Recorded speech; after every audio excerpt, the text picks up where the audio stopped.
Ubushinwa leta igiye kugiha ababyeyi amafaranga arenga 1,500 cy'amadolari ku mwana mu kuzamura imbyaro. Ababyeyi mu Bushinwa bagiye kujya bahabwa agera ku 3,600 by'amayuwani, ni ukuvuga 500 y'amadolari cyangwa arenga 700 y'amafaranga y'u Rwanda ku mwaka kuri buri mwana uri munsi y'imyaka 3 mu muhate mushya wa leta wo gushishikariza abantu kubyara. Njyewe mugiye kubana muri iki kiganiro ni Rwandorimana Alexis. Uyu munsi turibanda ku mateka y'Ubushinwa ajyanye no kongera amafaranga menshi kuri buri mubyeyi buri uko agiye kuzajya abyara umwana. Muhawe ikaze. Urugero rw'imbyaro muri iki gihugu rumaze igihe rumanuka cyane, yewe na nyuma y'imyaka hafi 10 ishize leta ya gikomuniste ikuyeho itegeko ryo kubyara umwana umwe. Ayo mafaranga azafasha imiryango igera kuri miliyoni 20 mu kurera abana, nk'uko ikinyamakuru cya leta kibivuga. Intara nyinshi mu Bushinwa zatangiye gutanga ayo mafaranga mu gushishikariza abantu kubyara kurushaho, mu gihe iki gihugu cy'ubukungu bwa kabiri bukomeye ku isi cyugarijwe no kugabanuka kw'imbyaro. Iyi politiki yo guha imiryango amafaranga yatangajwe ku wa mbere izaha ababyeyi kugeza ku 10,800 mu mayuwani, ni ukuvuga arenga 1,500 mu madolari, ni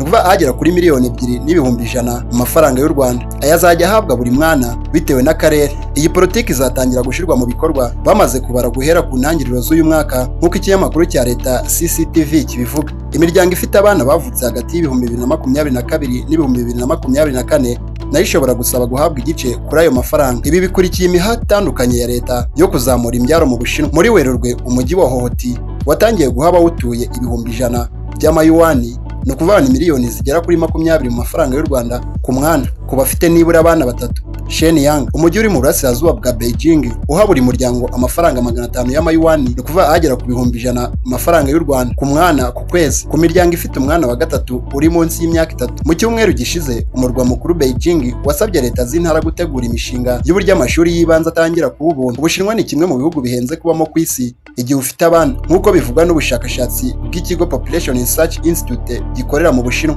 Kurera umwana kugera agize imyaka 17 mu Bushinwa bisaba ikigereranyo cy'ibihumbi 75 n'amafaranga 700 y'amadolari, ni ukuvuga ni miliyoni zisaga 110 mu mafaranga y'u Rwanda, nk'uko ubwo bushakashatsi bubivuga. Muri Mutarama abategetsi b'iki gihugu batangaje ko umubare w'agituye wagabanutse ku nshuro ya gatatu wikurikiranya mu 2024. Mu 2024 mu Bushinwa havutse abana miliyoni 9,54 nk'uko bivugwa n'ikigo cya leta cy'ibarurishamibare. Uwo mubare warimo kwiyongera gato ugereranyije n'umwaka ushize, ariko abatuye iki gihugu muri rusange bo bakomeje kugabanuka. Abaturage miliyari 1.4 b'Ubushinwa barimo gusaza vuba, bikongera igitutu ku kibazo cyo kugabanuka kw'imbyaro. Reka iyi nkuru y'uyu munsi tuyisoreza. Murakoze kuba mudukurikiye.